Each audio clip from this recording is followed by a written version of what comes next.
Hi hello guys, இந்த வீடியோல யாரை பத்தி பார்க்க போறோம் அப்படின்னு சொல்லி பார்த்தீங்கன்னா டினோஜ் அண்ட் ஸ்ரேயா இந்த வாரம் இருக்க போற ரவுண்ட் வந்து பார்த்தீங்கன்னா தளபதி திருவிழா ரவுண்ட். ஸோ இந்த ரவுண்ட்ல இவங்க என்ன சாங் பாடியிருக்காங்க, ஜட்ஜஸ் கிட்ட இருந்து எப்படி கமெண்ட்ஸ் வாங்கியிருக்காங்க, இந்த வாரம் ஹைலைட்டா இருக்கிறதுக்கான ஒரு மெயின் ரீசன் என்ன அப்படின்னு சொல்லிட்டு ஃபுல் அப்டேட் தாங்க இந்த வீடியோல பார்க்க போறோம். நம்ம சேனலை ஃபர்ஸ்ட் டைம் பார்க்குற பர்சன் நீங்க இருந்தீங்கன்னா மறக்காம நம்ம சேனலை சப்ஸ்கிரைப் பண்ணிக்கோங்க. அப்பதான் நான் அடுத்தடுத்து போற வீடியோக்கான நோட்டிபிகேஷன்ஸ் அண்ட் பாப்அப்ஸ் உங்களுக்கு கண்டினியூஸா கிடைச்சிக்கிட்டே இருக்கும். அது மட்டும் இல்லாம இந்த வீடியோ பத்தி உங்களுக்கான கருத்துக்கள் ஏதாச்சுன்னா தாராளமா நீங்க கமெண்ட் பாக்ஸ்லயும் மென்ஷன் பண்ணலாங்க.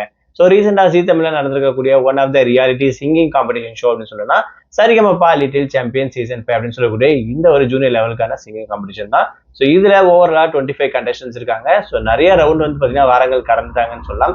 ஸோ இப்போ வந்து பாத்தீங்கன்னா தளபதி திருவிழா ரவுண்ட் அப்படின்னு சொல்லக்கூடிய full and full Thalapathy base பண்ணக்கூடிய பாடல்கள் தான் பாட போறாங்க விஷயம் ஸோ நமக்கு கிளியரா தெரியுது. ஸோ இதுல டினோஜ் அண்ட் ஸ்ரேயா இவங்க ரெண்டு பேரும் பேரா காம்போ வந்து பாத்தீங்கன்னா அதாவது திருப்பாச்சி படத்துல இருந்து என்னத்தான் சொல்லுவாங்க அப்படின்னு சொல்லக்கூடிய இந்த ஒரு சாங்கை ரொம்பவே ஸ்டேஜ் அதர் மாதிரி தான் பாடிட்டு இருக்காங்க.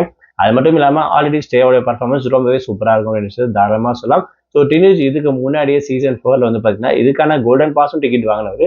ஸோ இவங்க ரெண்டு பேரும் சேர்ந்து பர்ஃபார்ம் பண்ணும்போது எப்படி இருக்கும் அப்படின்னு விஷயம் ஸோ கண்டிப்பா ஆடியன்ஸ் ரெகுலரா பார்க்குறவங்களுக்கு கண்டிப்பா தெரிஞ்சிருக்கும்னு சொல்லலாம். ஸோ அந்த அளவுக்கு ஸ்டேஜ் வந்து பாத்தீங்கன்னா தெரிக்க விட்டுட்டாங்கன்னு சொல்லலாம் இவங்களுடைய பர்ஃபார்மன்ஸ்ல. ஸோ இவங்க ரெண்டு பேரும் பண்ணிருக்கக்கூடிய பர்ஃபார்மன்ஸ் எப்படி இருக்கு, இவங்களுடைய ஃபேன்ஸ் தனிப்பட்ட நீங்க என்ன சொல்ல விரும்புறீங்க, இந்த வாரம் தளபதிக்கான ரவுண்ட் இந்த ரவுண்டை பத்தி உங்களுக்கான கருத்துக்கள் என்னன்ற விஷயத்த மறக்காம கமெண்ட் பாக்ஸ்ல மென்ஷன் பண்ணுங்க.